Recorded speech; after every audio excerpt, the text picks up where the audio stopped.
Assalamualaikum warahmatullahi wabarakatuh. Alhamdulillah dan terima kasih saya ucapkan kepada Allah Subhanahu wa taala yang telah memberikan rahmat serta hidayahnya sehingga saya dapat menyelesaikan pembuatan video ini dengan baik. Sebelumnya perkenalkan, saya Indel Lestari dengan NIM L1A1190054 dari kelas R001.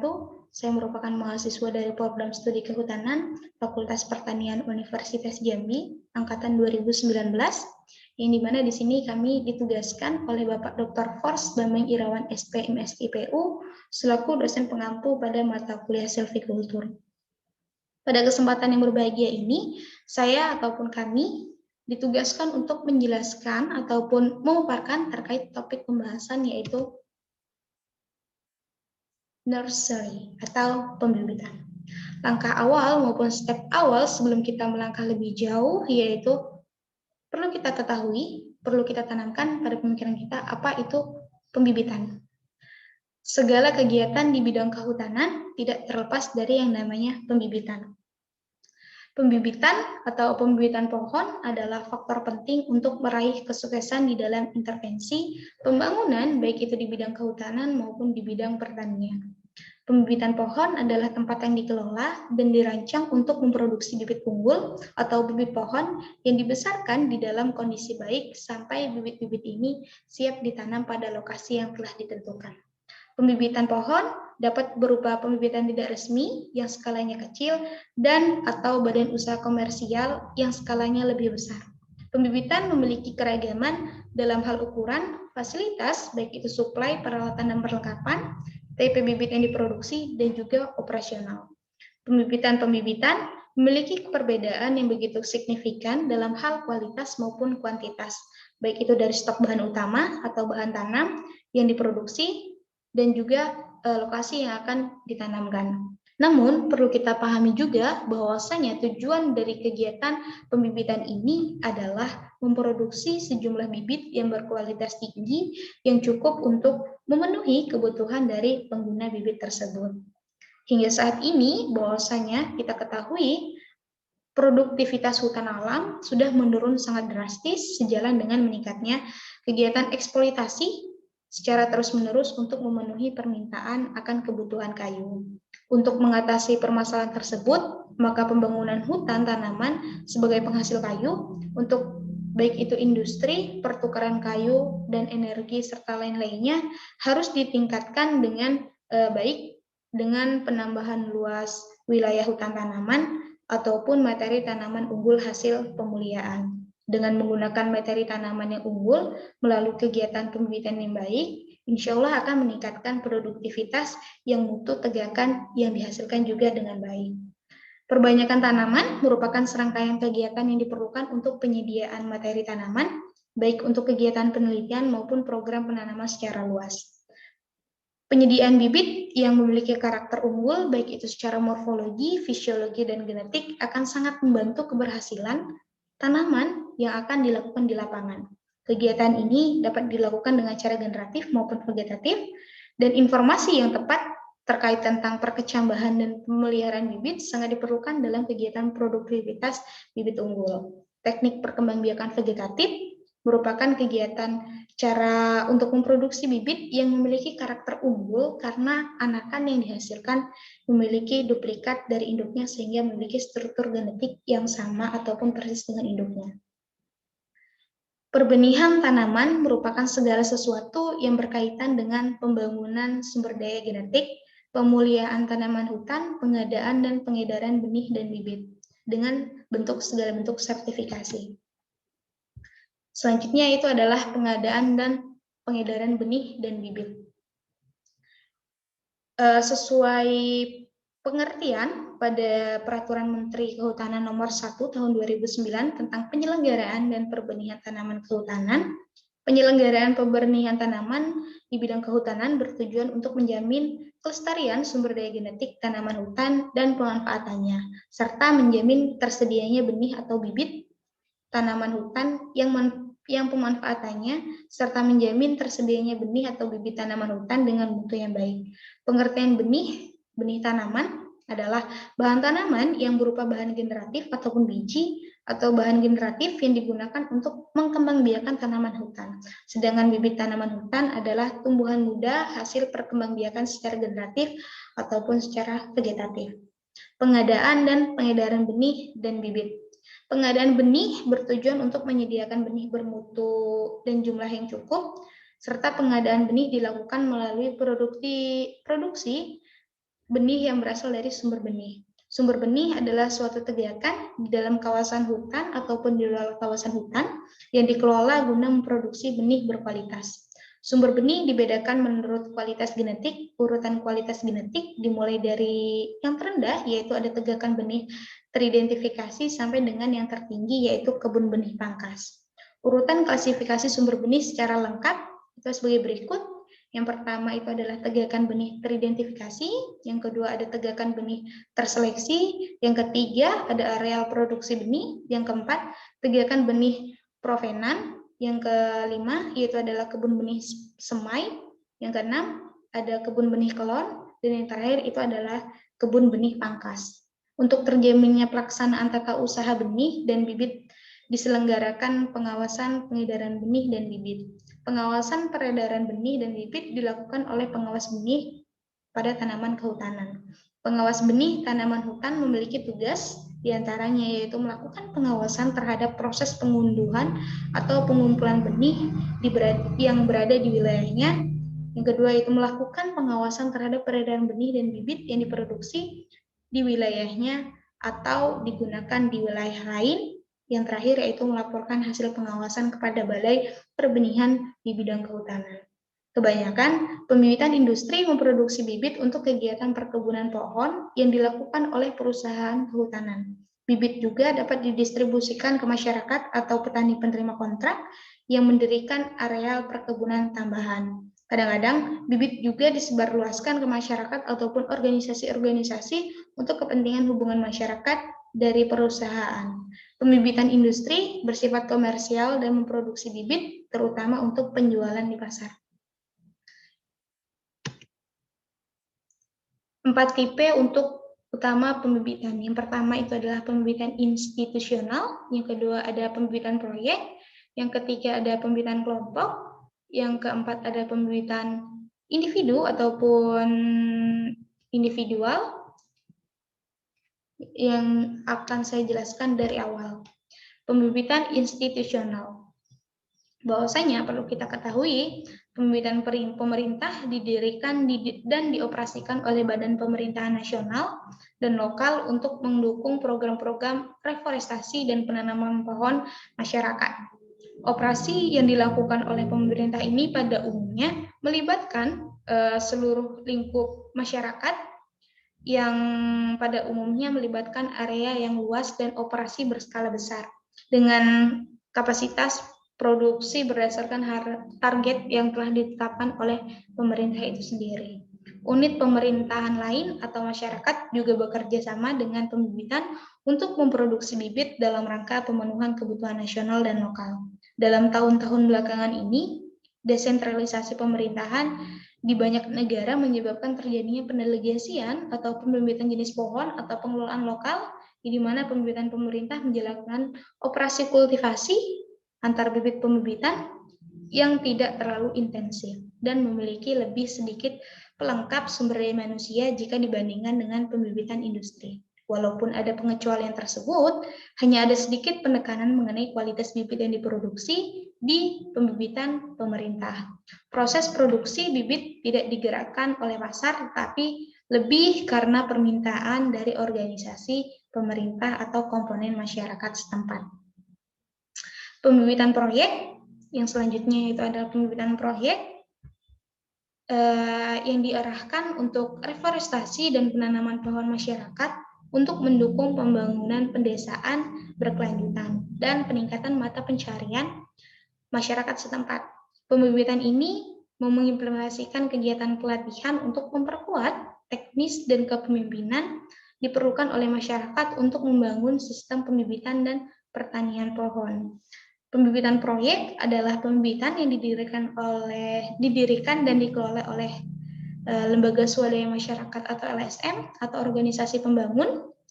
Pembibitan jenis ini meningkatkan budaya penanaman pohon di masyarakat sasaran dengan target masa hidup pembibitan proyek biasanya selama 3 sampai 5 tahun. Tetapi dapat berlanjut untuk periode yang lebih lama. Kapasitas produksi bervariasi mulai dari 10.000 hingga 100.000 bibit per tahun. Organisasi-organisasi yang mengelola pembibitan proyek pada umumnya adalah badan non-teknis yang mempekerjakan secara spesialis untuk mengoperasikan pembibitan. Pembibitan proyek biasanya didirikan pada tingkat masyarakat. Anggota masyarakat dapat berpartisipasi tentunya dalam perencanaan pembibitan dan bekerja di pembibitan pada tingkat yang berbeda. Namun, pengelolaan pembibitan ditangani oleh proyek atau organisasi pembibitan. Proyek dapat mengakses informasi teknis dan sumber daya untuk memproduksi pembibitan institusional, pembibitan proyek, menggiatkan tentunya lebih pada pelatihan teknis untuk masyarakat secara dan mendorong pembangunan pembibitan kelompok. Adapun tujuan utama yang selanjutnya yaitu pembibitan kelompok, yaitu untuk menyediakan bibit kepada anggota pembibitan agar mereka dapat mengembangkan sistem pertanian berbasis pohon milik mereka. Dan pembibitan ini juga meningkatkan keahlian teknis dan kepemimpinan anggota dan memberi mereka kesempatan untuk menghasilkan pendapatan tambahan dari penjualan bibit tersebut. Bibit ini juga diproduksi untuk anggota masyarakat dalam rangka memperkuat hubungan lokal dan modal sosial di lingkungan masyarakat. Yang selanjutnya, pembibitan kelompok didirikan untuk mengembangkan kapasitas teknis dan kepemimpinan anggota kelompok dari setiap individu dan mengembangkan jumlah, spesies, dan kualitas plasma nutfah yang tersedia di anggota kelompok. Pembibitan jenis ini menghasilkan sekitar 500 hingga 10.000 bibit dengan ukuran pembibitan dapat bervariasi tergantung dari lokasi yang ditentukan, dan pembibitan kelompok kecil dapat dioperasikan oleh paling kecil 2 hingga 3 orang atau 2 hingga 3 rumah tangga yang bekerja sama secara bersama-sama. Dari membuat keputusan hingga mengimplementasikan rencana kerja. Pembibitan kelompok yang skalanya lebih kecil cenderung lebih lama karena kerjasama seringkali didasarkan atas hubungan kekeluargaan dan juga kepercayaan.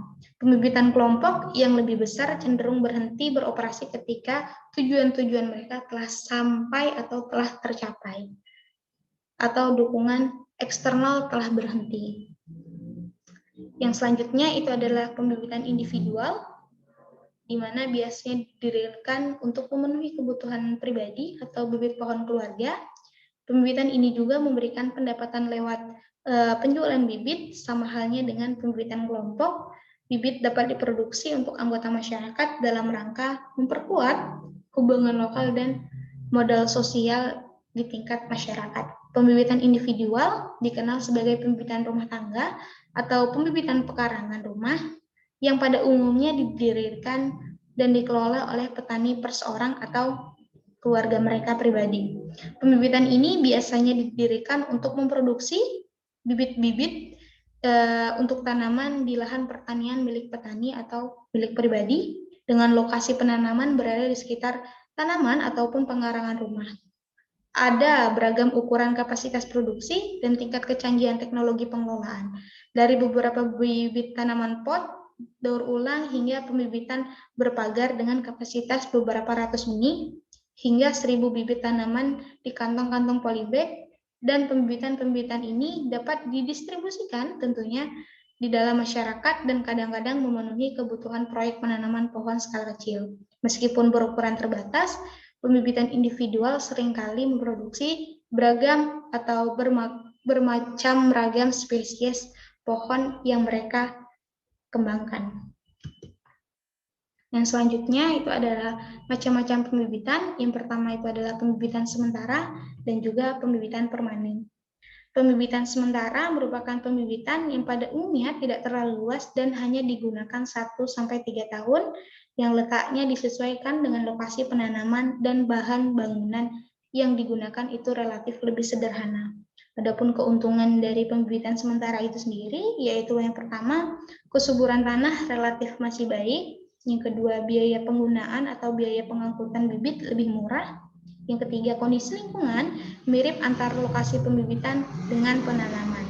Untuk kerugian atau kelemahan dari adanya pembibitan sementara ini, yaitu tidak tersedianya tenaga ahli yang terlatih dan biaya relatif lebih tinggi karena tenaga kerja tersebut di beberapa lokasi yang berbeda. Untuk yang selanjutnya itu ada pembibitan permanen, yang dimana pembibitan permanen ini biasanya berukuran luas yang digunakan untuk jangka waktu yang lama dan menggunakan dibuat secara permanen. Untuk keuntungannya sendiri dari pembibitan permanen itu sendiri yaitu bila penanaman bibit tidak menggunakan polybag, maka pengelolaan tanah akan dilakukan secara mekanis. Yang kedua, kesuburan tanah bisa diperbaiki dengan penambahan pemupukan. Yang ketiga, pengawasan lebih efisien. Yang keempat, penerapan teknologi pembibitan lebih mudah dilakukan. Dan yang terakhir, yaitu administrasi bibit lebih mudah untuk dilakukan. Yang selanjutnya itu ada langkah-langkah pembangunan pembibitan. Langkah awal yang harus kita lakukan yaitu adalah penentuan lokasi dan pembukaan lahan. Penentuan lokasi ataupun pembibitan lokasi untuk penanaman dari bibit tersebut, yaitu usahakan jauh dari gangguan ternak atau pengganggu lain seperti banjir. Yang kedua, dekat dengan lokasi penanaman. Yang ketiga, mudah terjangkau. Yang keempat, datar dan kemiringan maksimal 5%. Yang kelima, tingkat kesuburan baik jika penyapihan tidak menggunakan polybag. Yang keenam, dekat dengan sumber air, dan jika sumber air tidak tersedia secara alami seperti sungai, danau ataupun rawa, maka dapat dibuat sumur buatan seperti sumur ataupun embung buatan. Yang ketiga yaitu pengadaan sarana dan prasarana, di mana sarana jalan dibuat dengan tujuan untuk mempermudah pengangkutan saprodi, media tanam dan benih serta bibit. Yang kedua, gudang peralatan dan saprodi. Yang ketiga, gedung penyimpanan media tanam, dan juga perlu dibuat tempat khusus untuk pembuatan kompos. Yang keempat adalah bedeng tabur, di mana bedeng tabur ini dapat dibuat dari papan dengan ukuran 1 kali 5 meter atau bak plastik dengan berukuran lebih kecil, umpamanya yaitu 50 kali 50 kali 25 cm. Permukaan bedeng sebaiknya ditinggikan 10 hingga 15 cm dari permukaan tanah, dan bedeng tabur dibangun di bawah naungan dengan ketinggian 75 cm di bagian barat dan 50 cm di bagian timur. Adapun operasional pembibitan, yang pertama itu adalah pemilihan jenis. Adapun kegunaan dan manfaat jenis yang diusahakan yaitu kayu, bukan kayu, baik itu buah, daun, akar, bunga, dan lain-lain, dan fungsi lain ekologi dan konservasi. Mampu beradaptasi dengan lingkungan. Kemampuan beradaptasi ini ditentukan oleh kemampuan tanaman untuk tumbuh pada suatu kondisi lingkungan tertentu. Berdasarkan kemampuan ini, maka tanaman dapat dikelompokkan atas 2 kelompok, yaitu yang pertama kelompok tanaman lokal, yaitu tanaman yang secara alami tumbuh pada suatu lokasi yang telah ditentukan. Yang kedua, jenis dari kelompok luar atau ekotik, yaitu tanaman yang sengaja ditanam pada suatu lokasi yang secara alami jenis tanaman tersebut tidak tumbuh. Yang ke-1, langkah awalnya itu adalah melakukan uji kesesuaian lingkungan, baik itu tanah dan iklim, minimal 1 daur. Yang kedua, mencari informasi dari hasil penanaman jenis tanaman tersebut pada lokasi yang berdekatan dengan lokasi di mana tanaman tersebut akan ditanam. Yang ketiga, mencari informasi dari literatur, terkhusus untuk tanaman yang akan ditanam pada lahan kritis seperti untuk penghijauan atau reboisasi, harus memenuhi beberapa syarat berikut ini. Di antaranya yaitu mampu hidup pada kondisi lingkungan yang beragam, mampu hidup pada lahan kritis atau miskin akan unsur hara, mampu hidup pada lahan terbuka atau tidak ada naungan, cepat tumbuh dan cepat berbuah dan banyak menghasilkan buah, dan yang terakhir adalah mudah diperbanyak baik itu secara generatif maupun vegetatif. Yang kedua, yaitu pengadaan benih. Adapun syarat-syarat pohon induk, yang pertama itu adalah punya pertumbuhan baik dan sehat.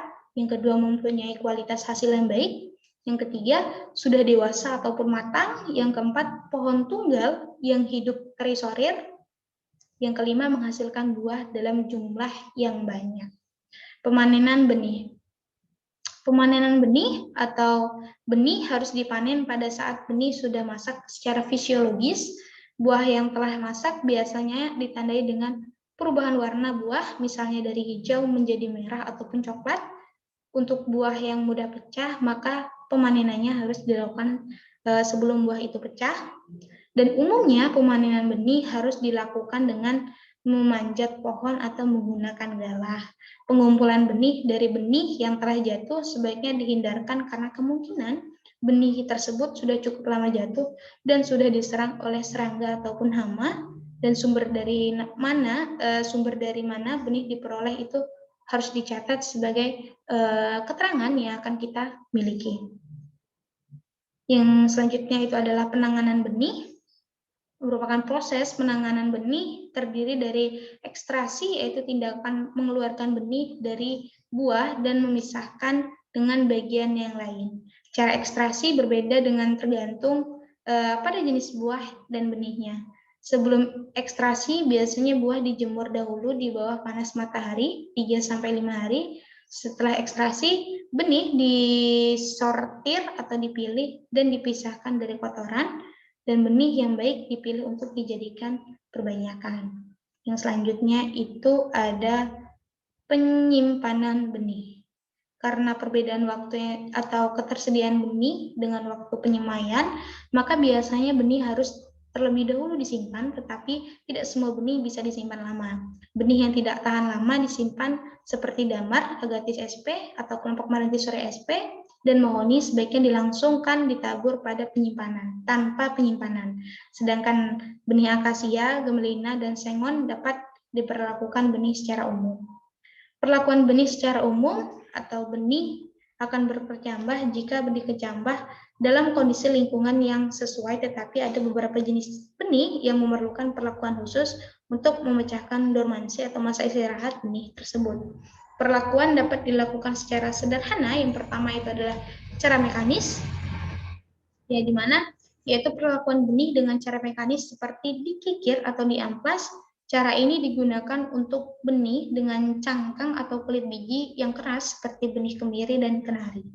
Secara fisik dapat dilakukan dengan cara merendam benih dalam air dingin ataupun panas dalam periode waktu tertentu, dan cara kimia yaitu dilakukan benih dengan menggunakan bahan kimia seperti asam sulfat H2SO4 sebanyak 95% untuk benih kemiri dan kenari, atau benih kemiri direndam 15-20 menit dengan asam sulfat.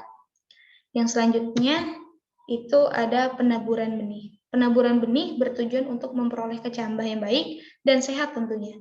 Cara penaburan benih berbeda tergantung pada ukuran benihnya. Untuk benih yang sangat kecil, benih tersebut dicampur dengan pasir dengan perbandingan 1:10. Sedangkan untuk benih yang ukuran lebih besar dapat langsung ditabur dalam larikan. Bahan untuk benih yang besar seperti durian atau bulian tidak perlu disemaikan terlebih dahulu. Dan untuk media taburnya, media tabur sebagai media tabur dapat digunakan pasir baik yang kasar maupun halus. Media terlebih dahulu disterilisasi dengan cara digongseng sampai warnanya hitam. Bedeng tabur dapat dibuat dari kayu atau bak plastik dengan ukuran disesuaikan dengan kebutuhan pembibitan. Ini adalah penyapihan bibit, adalah proses pemindahan bibit dari bedeng atau tabur bak perkecambahan ke polybag atau bedeng sapi lainnya. Sebelum berkecambah, dipindahkan kecambah terlebih dahulu, disiram, kemudian bibit dipindahkan sementara ke bak air, bak yang berisi air yang dicampur dengan fungisida, dan bibit dipindahkan adalah bibit yang sudah berkecambah dengan cukup baik, berkembang dengan cukup baik. Pemindahan ke polybag dilakukan dengan cara membuat lubang tanaman sedalam 3-4 cm dengan menggunakan kayu, yang kemudian lubang ditanami kembali dan ditutup dan dipadatkan. Pemindahan bibit sebaiknya dilakukan pada pagi hari ataupun sore hari, dan dalam pemindahan bibit, akar tidak boleh tertekuk karena akan mengganggu pertumbuhan. Dan juga ukuran polybag yang digunakan beragam tergantung kepada beberapa besar bibit yang akan dilapangkan secara umum. Untuk umum polybag dengan ukuran diameter 10 cm dan tinggi 15 cm dapat digunakan untuk bibit dengan ukuran 50 cm. Polybag dengan ukuran diameter 5 cm dan tinggi 12 cm dapat digunakan untuk bibit dengan ukuran 15-20 cm. Yang terakhir itu ada media tanam. Media tanam untuk bibit pada fase penyapihan tergantung dari adaptasi bibit terhadap media dan ketersediaan bahan di lapangan. Tanah permukaan ataupun topsoil, gambut, pasir, pupuk kandang ataupun kompos, kokopit, abu sekam, dan fungsi dari media tersebut adalah tempat tumbuh, penyedia air, penyedia udara, penyedia unsur hara, dan juga sebagai sumber energi dari bibit tersebut. Yang selanjutnya yaitu pemeliharaan tanaman. Kegiatan pemeliharaan meliputi penyiraman, yaitu di mana penyiraman dapat dilakukan 2 kali sehari, itu pagi dan sore, atau dapat dilakukan sesuai dengan kebutuhan dari tanaman tersebut. Penyiraman dapat dilakukan dengan menggunakan gembor atau selang. Yang kedua yaitu adanya pemupukan. Kegiatan pemupukan yang dilakukan bertujuan untuk menyediakan unsur hara yang diperlukan oleh bibit tanaman tersebut. Pupuk dasar untuk bibit di penyapihan dapat digunakan pupuk TSP atau SP36 dengan takaran 1 gram atau 1 sendok teh per polybagnya. Dan pemupukan lanjutan dapat digunakan pupuk majemuk NPK 15-15-15 sebanyak 60-65 gram dengan larutan di dalam air 10 liter.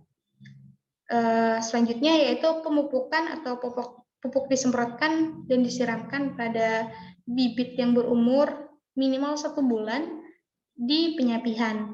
Pemupukan ini dilakukan secara rutin, teratur, yaitu 2 minggu sekali. Yang selanjutnya yaitu ada pengendalian hama dan penyakit dan beberapa cara pengendalian diantaranya yaitu cara kultur teknis menjaga kebersihan lokasi, baik itu lokasi penanaman dan juga penyapihan. Salah satu cara pengendalian hama dan penyakit dengan cara kultur teknis yaitu dengan pengaturan saluran drainase, penyiram bibit seperlunya dan memangkas pohon peneduh yang tidak diperlukan, pengaturan jarak antar bibit, dan cara mekanis, cara pengendalian hama dan penyakit dengan cara mekanis sederhana, yaitu dengan cara mengambil dan membunuh hama yang ditemukan di pembibitan, memangkas dan memusnahkan bagian tanaman yang terserang penyakit. Yang keempat, pengendalian gulma. Pengendalian gulma sebaiknya dilakukan secara mekanis, yaitu dengan menggunakan alat sederhana seperti parang, cangkul, arit, dan lain-lainnya. Dengan cara mekanis ini, maka serapan tenaga kerja akan semakin lebih banyak. Penggunaan herbisida sebaiknya juga menjadi pilihan yang terakhir. Pengendalian gulma yang dilakukan sesuai dengan kebutuhan di lapangan. Yang selanjutnya itu adalah pemotongan akar, di mana pemotongan akar dilakukan untuk akar yang keluar dari polybag, dan pemotongan dapat dilakukan dengan menggunakan gunting stek dengan tujuan mencegah tumbuhnya akar utama yang keluar dari polybag dan merangsang pertumbuhan akar-akar samping atau literal. Dari penjelasan tersebut, perlu kita pahami juga bahwasanya seleksi bibit dan transportasi kriteria umum bibit yang baik itu memiliki satu, yang pertama kondisi bibit segar dan berwarna hijau, yang kedua bebas dari serangan hama dan juga penyakit, yang ketiga yaitu akar tumbuh dengan baik yang ditandai dengan kekompakan media tanam di dalam polybag, yang keempat batang kokoh dan juga tumbuh dengan lurus.